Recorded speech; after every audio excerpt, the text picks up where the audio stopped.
Hello and welcome back to my channel. In today's video, I'm going to show you how to download and install the Kora Money College Student app. So let's get started.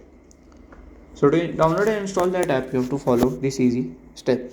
So if you are an Apple user, you should must use your Apple Store, and if you are an Android user, you can use your Google Play Store or Google search bar.